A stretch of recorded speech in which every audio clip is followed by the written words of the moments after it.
মৰমৰ ছাত্ৰ-ছাত্ৰীসকল capsule coaching centre YouTube চেনেললৈ আপোনালোকক আজি পুনৰবাৰ স্বাগতম। আজি আমি আলোচনা কৰিম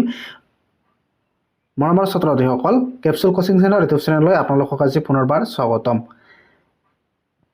ক্লাছ 9ৰ অসমীয়াৰ ফাইনেল এক্সামৰ কাৰণে মই তোমালোকৰ বাবে 99% কমন অহাকে কিছুমান প্ৰশ্ন উত্তৰ লৈ আনিছো। মই আশা কৰোঁ তোমালোকে যদি এইটো ভিডিঅ' চোৱা আৰু তোমালোকক ইউটিউবত আৰু বেলেগ ভিডিঅ' চাব নালাগে, তোমালোকৰ ইয়াৰ পৰা 99% কমন আহিব। তো বেছি পলম নকৰি কোশ্চেন কেইটা আৰম্ভ কৰোঁ। তো চমু উত্তৰ লিখা অৰ্থাৎ তো প্ৰথমতে অতি চমু উত্তৰ লিখাত ক নম্বৰ প্ৰশ্নত কি কৈছে, কোনটো যুগক ভাৰতীয় সংস্কৃতিৰ বিস্তাৰ যুগ বুলিব পাৰি। তো উত্তৰবিলাক মই গাই নিদিওঁ, উত্তৰবিলাক গাই দিলে ভিডিঅ'টো বহুত দীঘল হৈ যাব। সেইকাৰণে তোমালোকে উত্তৰবিলাক চাই তোমালোকে বহীত লিখি তোমালোকে প্ৰেক্টিছ কৰিবা। মই তোমালোকক খালি কোশ্চেনবিলাক কৈ দি আছোঁ। তাৰপিছত কোশ্চেন খত কি কৈছে, সংমিশ্ৰণত অসমীয়া সংস্কৃতিৰ নামৰ পুথিখনৰ লেখক কোন। তো উত্তৰখিনি তোমালোকে লিখিবা। তাৰপিছত চমু উত্তৰ লিখাত তোমালোকৰ বাবে দুটা লৈ আহিছোঁ। তো তোমালোকে লিখিবা ক নম্বৰ প্ৰশ্নত কি কৈছে, ডিম্বেশ্বৰ নেওগৰ 4খন কবিতা পুথিৰ নাম লিখা। তো এইটো ভেৰি ইম্পৰ্টেণ্ট। তো তোমালোকে এইটো ভালদৰে পঢ়ি ল'বা। তাৰপিছত খ নম্বৰ প্ৰশ্নত কি কৈছে, সুৰ বস্তুৰ ওপৰত লোক সংস্কৃতিৰ প্ৰভাৱ বুলিলে কি বুজা। তো তোমালোকে উত্তৰটো লিখি ল'বা। তাৰপিছত কোশ্চেন গত কি কৈছে, অসমৰ সংস্কৃতিৰ বাৰেবৰণীয়া আৰু বৈচিত্ৰ্যপূৰ্ণ হোৱাৰ কাৰণ কি। তোমালোকে উত্তৰখিনি লিখিবা। তাৰপিছত 3 নম্বৰত কি কৈছে, তলৰ যিকোনো এটা প্ৰশ্নৰ উত্তৰ লিখা। ইয়াৰ ক নম্বৰ প্ৰশ্নত কি কৈছে, কমাৰশালত গঢ়িবলৈ হ'লে আগতে জুইশলাত গঢ়ি চাব লাগিব। সাঁতুৰিবলৈ শিকিবলৈ হ'লে পানীত নমাবলৈ নহয়। কথাফাকিৰ তাৎপৰ্য তোমাৰ পাঠ্যপুথিৰ সহায়ত কি বুজাই লিখা। তো এইটো তোমালোকে লিখিবা। তাৰপিছত খত কি কৈছে, ভাৰতৰ বুৰঞ্জী কেনেকৈ স্থানীয় আৰু বহিৰাগতৰ মাজত এটা সংস্কৃতিৰ সমন্বয় গঢ়ি উঠিছিল তাৰ প্ৰমাণো অলেখ আছে। ভাৰতীয় সংস্কৃতিৰ পাঠ্যৰ সময়ত বুজাই লিখা। তো তোমালোকে উত্তৰত লিখিবা। তোমালোকক মই খালি উত্তৰবিলাক গাই দি আছোঁ। তো তোমালোকক প্ৰশ্নবিলাক গাই দি আছোঁ, তোমালোকে উত্তৰবিলাক নিজে নিজে চাই ল'বা। তাৰপিছত চমু উত্তৰ লিখাত ক নম্বৰ প্ৰশ্নত কি কৈছে, পূজাৰ বন্ধত কুঁৱলীহঁতক কলৈ যোৱাৰ সিদ্ধান্ত লৈছিল। খ ডক্টৰ জয়শ্ৰী গোস্বামী মহন্তৰ ৰচনা কৰা শিশু কিশোৰৰ উপযোগী 2খন গ্ৰন্থৰ নাম লিখা। তাৰপিছত চমু উত্তৰ লিখাত প্ৰথম কোশ্চেনত কি কৈছে, আটাইৰে মুখবোৰ শুকাই টেমি যেন হৈছে। কি কাৰণত মুখবোৰ শুকাই টেমি যেন হৈছে। এইটো very important questions, most very important questions. তাৰপিছত 6 নম্বৰত কি কৈছে, 6ৰ কত এটা মুদ্ৰাৰ দুটা পিঠিৰ দৰে এই বিশ্বব্ৰহ্মাণ্ডৰ প্ৰতিটো ভৌতিক বস্তুৰ ভাল আৰু বেয়া দুটা দিশ থাকে। কথাষাৰ কোনে কাক আৰু কিয় কৈছিল। এইটো ভেৰি ইম্পৰ্টেণ্ট কুৱেশ্যন। এইটো তোমালোকে চাই ল'বা। আৰু উত্তৰবিলাক যদি তোমালোকে চাব বিচাৰা, তোমালোকে ভিডিঅ'টো পজ কৰি তোমালোকে উত্তৰকেইটা চাব পাৰিবা। তাৰপিছত নাইবা এনেকা সুধিব পাৰে তোমালোকক কি, একোগৰাকী ব্যক্তিয়ে নিজৰ প্ৰতিভাৰ জাতীয় জীৱন জিলিকি উঠি আন সহস্ৰৰ বাবে আশা আৰু প্ৰেৰণাৰ বতৰা কঢ়িয়াই আনে। কথাষাৰৰ যুক্তিযুক্ত অৰুণিমা সিনহাৰ জীৱনত আধাৰত বুজাই লিখা। তো তোমালোকে উত্তৰখিনি এনে চাই প্ৰেক্টিছ কৰিবা। তাৰপিছত 7 নম্বৰত অতি চমু উত্তৰ লিখা। তো ইয়াৰ কত কি কৈছে, অনুৰাধা শৰ্মা পূজাৰীয়ে সাহিত্য আৰু সংবাদ সেৱাৰ সংস্কৃতি স্বৰূপে কি বঁটা লাভ কৰিছিল। তোমালোকে এইটো লিখিবা। তাৰপিছত খত কি কৈছে, ইৰাণীসকলে নৱবৰ্ষক কি বোলে। তাৰপিছত 8 নম্বৰ প্ৰশ্নত কি কৈছে, কামত ল'ৰা ছোৱালী বুলি ভাগ নাই, যেনেকৈ কাম কৰি দিছো তেনেকৈ কৰা। কথাষাৰৰ বক্তা কোন, তেওঁ কিয় এই কথাষাৰ ক'বলগীয়া হৈছিল। আঠগুৰি বা অতি গুৰি মাৰি লিখা। এইটো ভেৰি ইম্পৰ্টেণ্ট কুৱেশ্যনছ। তাৰপিছত 9 নম্বৰ প্ৰশ্নত কি কৈছে, তলৰ যিকোনো এটা প্ৰশ্নৰ উত্তৰ লিখা। তো ইয়াৰ কত কি কৈছে, কাজিৰঙালৈ যাত্ৰা কৰি কি বিশেষ শিক্ষা লাভ কৰিলে বুলি শিক্ষাৰ্থীগৰাকীয়ে শিক্ষা শ্ৰেণীসকলে কি শিক্ষক শিক্ষয়িত্ৰীসকলক অৱগত কৰিছে তো তোমালোকে এইখিনি লিখিবা আৰু এইখিনিতে মই তোমালোকক এটা কথা ক'ব বিচাৰোঁ তোমালোকক যদি এই ভিডিঅ'টোৰ বা এই পিডিএফটো লাগে তোমালোকে মোক কমেণ্ট বক্সত কমেণ্ট কৰিবা আৰু মই কমেণ্ট বক্সত তোমালোকৰ কাৰণে তোমালোকৰ সুবিধাৰ বাবে হোৱাটছএপ গ্ৰুপ এটা খুলি দিম তোমালোকে তাত মোক তাত হোৱাটছএপ গ্ৰুপত জইন কৰিলে তোমালোকক এই পিডিএফটো মই তোমালোকক শ্বেয়াৰ কৰিম তাৰ পিছত খত কি কৈছে বুশ্বৰ চহৰত এটা বিৱৰণ লিয়া তাৰ পিছত 10 নম্বৰ কি কৈছে অতি চমু উত্তৰ লিখা ইয়াৰ খত কি কৈছে মৌপা মানে কি খ জিকিৰ শব্দটো কি শব্দৰ পৰা ওলাইছে তাৰ পিছত কবি মাধৱদেৱৰ সাহিত্যিক কৰ্মৰাজিৰ ভাগসমূহ দেখুৱা তাৰ পিছত খত কি কৈছে জিকিৰ সমূহত ইছলাম ধৰ্মৰ কি কথা প্ৰকাশ হৈছে এইটো তোমালোকে উত্তৰটো চাই ল'বা তাৰ পিছত উত্তৰ লিখা ইয়াত কি কৈছে মক্কাৰ দুৱাৰত সাহাব জিয়াই মৰেতালি যেনে খালে খলৰ লগত দৰকাৰী টপালি কবিতা ফাঁকিৰ অন্তৰ্নিহিত ভাৱটি বিশ্লেষণ কৰা তো তোমালোকে এইখিনি লিখিবা তাৰ পিছত 13 নম্বৰত কি কৈছে তলৰ যিকোনো এটা অতি চমু উত্তৰ লিখে ইয়াত কি কৈছে ৰঘুনাথ চৌধুৰী কিয় বিহগী কবি বুলি আখ্যা দিয়া হয় তো তোমাৰ এইটো একেবাৰে ভেৰি ইম্পৰ্টেন্ট কোৱেশ্চনছ ৰঘুনাথ চৌধুৰী কিয় বিহগী কবি বুলি আখ্যা দিয়া হয় এইটো ভেৰি ইম্পৰ্টেন্ট কোৱেশ্চনছ যেটো তোমালোকে ভালদৰে পঢ়িবা তাৰ পিছত খত কি কৈছে অসমীয়া সাহিত্যৰ গল্প সম্ৰাট বুলি কাক কোৱা হয় এইটো ভেৰি ইম্পৰ্টেন্ট এইটো তোমালোকে ভালদৰে পঢ়িবা তাৰ পিছত গত কি কৈছে পজা ঘৰটিত মানুহজনে কেনেদৰে আছিল তাৰ পিছত 14 নম্বৰত কি কৈছে তলৰ যিকোনো দুটা উত্তৰ লিখা তো ইয়াৰ কত কি কৈছে প্ৰশস্তি কবিতাটিৰ প্ৰকৃতিৰ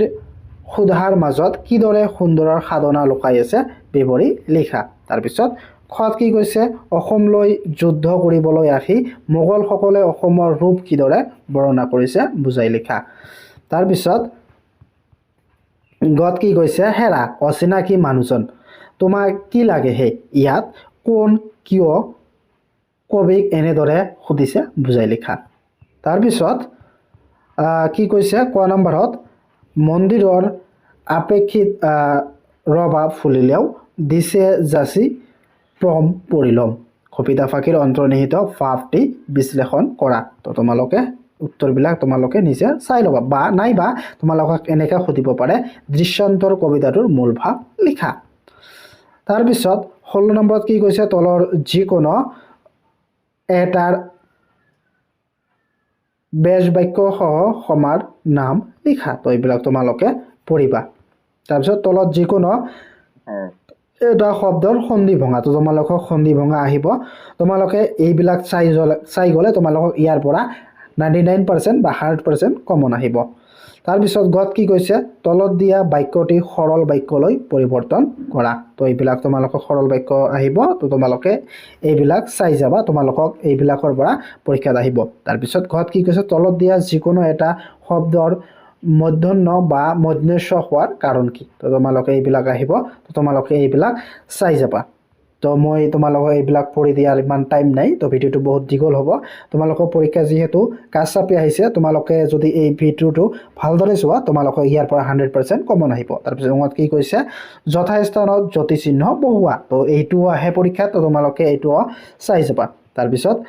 চত কি কৈছে তলৰ যিকোনো এটা শব্দৰ অৰ্থ প্ৰকাশ হোৱাকৈ এটি বাক্য ৰচনা কৰা তো এইবিলাক বাক্য ৰচনা কৰা আহিব তো মই যিবিলাক দিছোঁ তোমালোকে এইবিলাক যদি পঢ়ি যোৱা তোমালোকে ইয়াৰ পৰা কমন আহিব টৌতে খৰমাৰি সাতঘাটৰ চেঙেলি তাৰপিছত পহৰি চুপতি তো তোমালোকে এইবিলাক যদি পঢ়ি যোৱা তো তোমালোকে ইয়াৰ পৰা কমন আহিব তাৰপিছত কি কৈছে তলত যিকোনো এটা শব্দৰ বিপৰীত শব্দ লিখা তো বিপৰীত শব্দ তোমালোকক আহিব মই আশা কৰোঁ তোমালোকে যদি এইবিলাক চাই যোৱা তোমালোকে ইয়াৰ পৰা 100% কমন আহিব তাৰপিছত কি কৈছে এটা শব্দত প্ৰকাশ কৰা তো এটা শব্দত প্ৰকাশ কৰা আহিব তো তোমালোকে এইবিলাক চাই যাবা যিসকলো জানে যাৰ দুই হাত সমানে চলে হঠাতে হোৱা ঘটনাটো তোমালোকে এইবিলাক চাই যাবা তাৰপিছত কি কৈছে তলত দিয়া যিকোনো এটা শব্দৰ প্ৰত্যয় ভাঙি দেখুৱা তো তোমালোকে প্ৰত্যয় ভাঙি দেখুৱা আহিব তো তোমালোকে এইবিলাক চাই যাবা ইয়াৰ পৰা তোমালোকৰ কমন আহিব তাৰপিছত কি কৈছে তলত যিকোনো এটা সমৰ্থক শব্দ তোমালোকৰ পৰীক্ষা সমৰ্থক শব্দ আহিব তোমালোকে সমৰ্থক শব্দবিলাক চাই যাবা তাৰপিছত কি কৈছে তলৰ যিকোনো এটা প্ৰশ্নৰ উত্তৰ দিয়া ভাৱ সম্প্ৰসাৰণ কৰা কি কৈছে ৰাইজে নখ জোকাৰিলে নৈ পায় তো তোমালোকক এইবিলাক আহিব ভাৱ সম্প্ৰসাৰণ কৰা তো তোমালোকে এইবিলাক চাই যাবা তাৰপিছত কি কৈছে তোমাৰ বিদ্যালয়ত প্ৰধান লৈ তুমি বিদ্যালয়ৰ 4 দিন অনুপস্থিত থকাৰ কাৰণে দৰখাই ছুটি মঞ্জুৰিৰ বাবে এখন আবেদন লিখা তো তোমালোকক আবেদন লিখিবলৈ আহিব তো তোমালোকে এইবিলাক ভালদৰে পঢ়িবা তোমালোকক এইটো 100% কমন আহিব তো তোমালোকক চাই দিছো তোমালোকে এইটো চাই তোমালোকে প্ৰেক্টিছ কৰিবা আবেদন কেনেকৈ লিখে তাৰপিছত কি কৈছে তোমাৰ অঞ্চলত বিশুদ্ধ খোৱা পানী যোগানৰ বাবে চৰকাৰী দৃষ্টি আকৰ্ষণ কৰিবলৈ স্থানীয় বাতৰি কাকতত সম্পাদন এখন প্ৰতিবেদন তো তোমালোকক প্ৰতিবেদন আহিব তোমালোকে 100% এখন প্ৰতিবেদন আহিব তোমালোকে এইটো প্ৰতিবেদন চাই যোৱা তোমালোকক ইয়াৰ পৰাই কমন আহিব তাৰপিছত কি কৈছে তলত দিয়া যিকোনো এটা বিষয়ৰ ওপৰত কি কৈছে এখনি ৰচনা লিখিব কৈছে তো ৰচনা তোমালোক 100% আহিব অসমৰ নিবনুৱা সমস্যা এইটো 100% অহাৰ চান্স আছে তাৰপিছত কি কৈছে দূৰদৰ্শন অসমৰ কাৰিকৰী শিক্ষাৰ ব্যৱস্থা তো এইবিলাক তোমালোকে চাই যাবা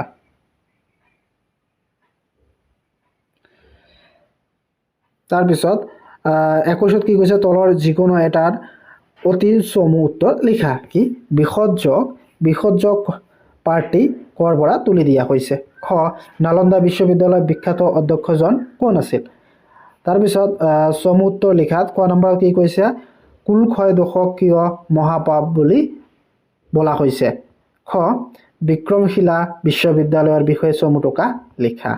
তাৰপিছত কত কি কৈছে তোমাৰ পাৰ্টিত উল্লেখ কৰা অনুসৰি পাণ্ডৱসকলৰ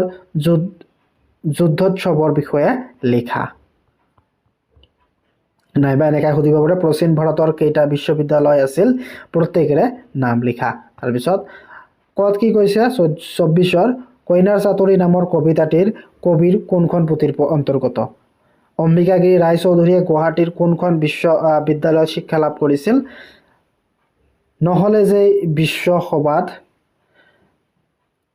নহব তোৰ বহাৰ ঠাই বিশ্বসভাত বহাৰ ঠাই পাবলৈ কবিয়ে কি কৰিবলৈ নিৰ্দেশ দিছে 26ত কি কৈছে ব্ৰহ্মাণ্ডৰ সুখে থাকিলা যশোদা কৃষ্ণৰ বদন চাই যশোদা কেনে সুখ লাভ কৰিছিল বৰ্ণনা কৰা তাৰপিছত পূজা দিলেই পৰ চৰণত জীৱন ঢালি ধৰে ঋণী কোনে কাৰ চৰণত পূজা দিয়াৰ কথা কবিয়ে কৈছে বুজাই লিখা তাৰপিছত তলৰ বাক্যটি শুদ্ধকৈ লিখা তো এইবিলাক শুদ্ধকৈ লিখা আহিব তো তোমালোকে এইবিলাক চাই যাবা তলত দিয়া যিকোনো এটা শব্দৰ আধুনিক ৰূপ আহিব তো তোমালোকে এইবিলাক চাই যাবা তাৰপিছত তলত দিয়া যিকোনো দুটা ছন্দৰ সূত্ৰ লিখি উদাহৰণ দিয়া তো এইবিলাক তোমালোকে লিখাবা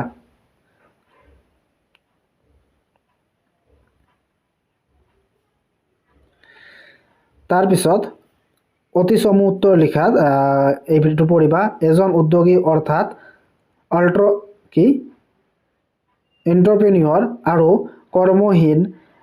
নিবনুৱাৰ মাজত থকা ক্ষুদ্ৰ ব্যৱধান কি তাৰপিছত খত কি কৈছে অজন্তাৰ ছবিবোৰত প্ৰকাশ পোৱা ভাৱ বস্তু দুটা কি চমু উত্তৰ লিখাত কত কি কৈছে এজন সফল উদ্যোগী হ'বলৈ কি গুণৰ প্ৰয়োজন তাৰপিছত খত কি কৈছে আৰ্টৰ বিপৰীত পন্থা দুটা কি চাহ উদ্যোগৰ কৰ্মীসকল কোন তেওঁলোক কৰ পৰা অসমলৈ আহিছিল উদ্যোগী পুৰুষ সিংহৰ সমান এলেহুৱা পুৰুষ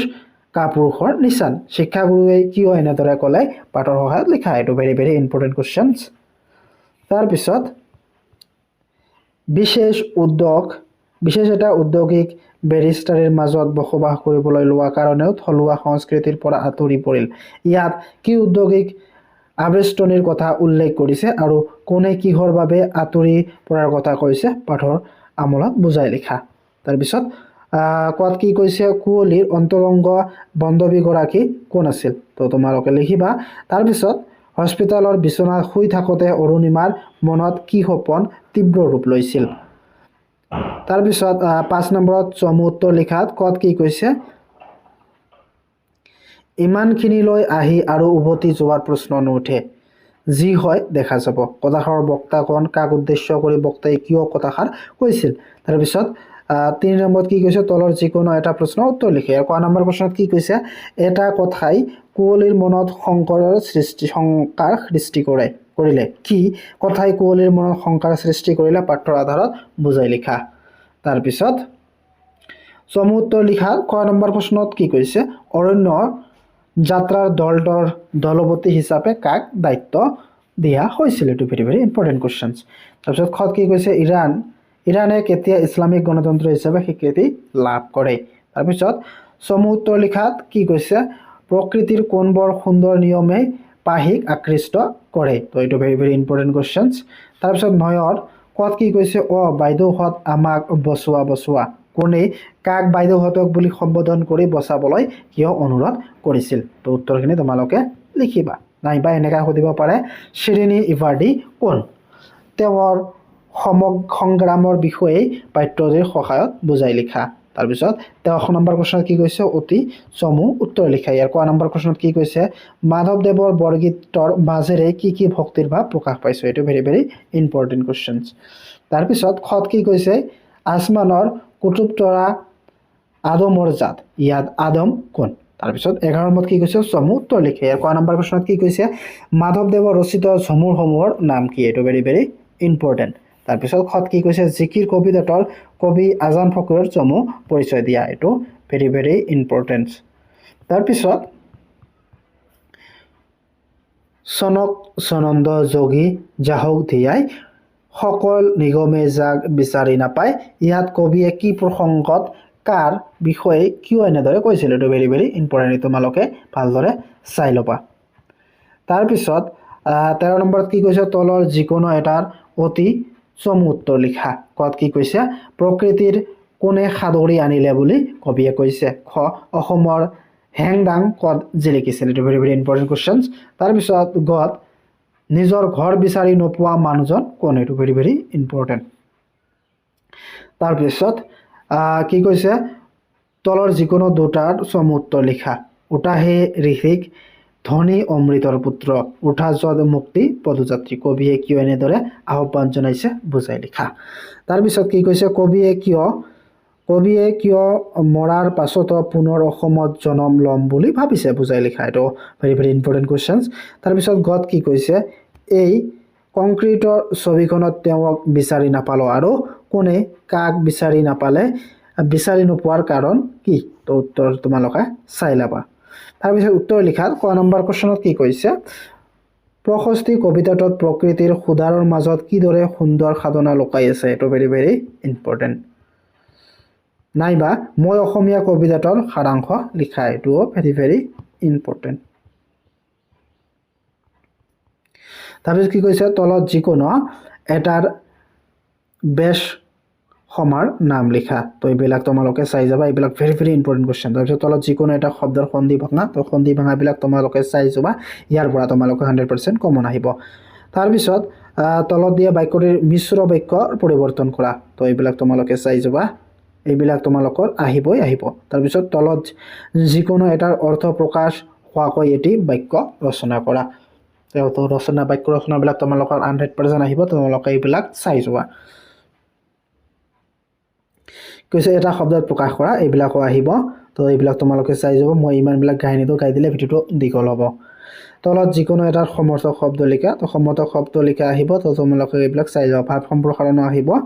তো ভাৱ সম্প্ৰসাৰণ তোমালোকে চাই যাবা তোমালোকে আগত এটা দিছো আৰু এটা দিছো এই দুটা যদি পঢ়া তোমালোকে ইয়াৰ পৰা আহিব চোৰ গলে বুদ্ধি বৰষুণ গলে চাপি তো এইবিলাক তোমালোকে চাই যাবা